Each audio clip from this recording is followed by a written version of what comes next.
Oh, ano na. Ay, maski ano yung bal nila. Wala. Matik na yun. Hide. Maski ano man kabuya, ginusto nila ina. So ako, nag-post ako sa almost 4 ka tuig. So sino nag-una sang post ang label?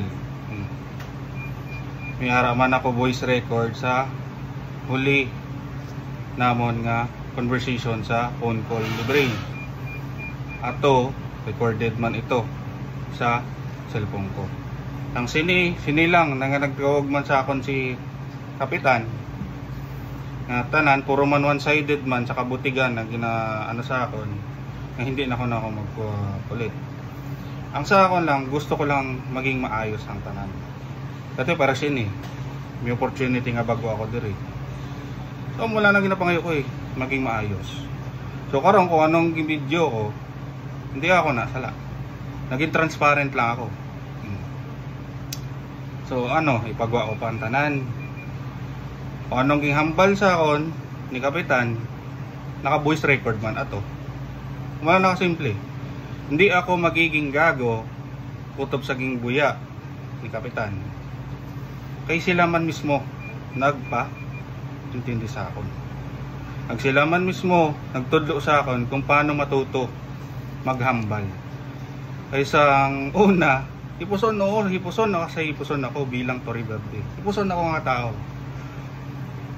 Kaya mo naging obra nila, so natuto ko transparent. Wala sing malain maging transparent. Kung balaan mo sa insakto ka. Kay puro sila puna, ang kabaliktaran, tinapos ko na. Wala na kasimple. Kaya ako gusto ko lang sang maayo. Maski sang Lunes nga to, kakilatis man ako, go-obserba ako. Sang dikto ko serpan. Wala ako sang maiging obra nga malain. Maski pangayoon pa nila ang CCTV sa Erpan. Aralan ko sa punta, gapong ko. O sino nag-hysterical, sino may ginaobra, ako ay. Wala na kasimple. Ang hambal ko sa iya, madinner lang kita, manyapon, kag mustoryahanay. Ay gusto ko maging klaro. Karon kay nag-post ako. Ano-ano na ginabuya nila. So kung ano man ginabuya nila, madamo nga salamat. Wala namang bal ko.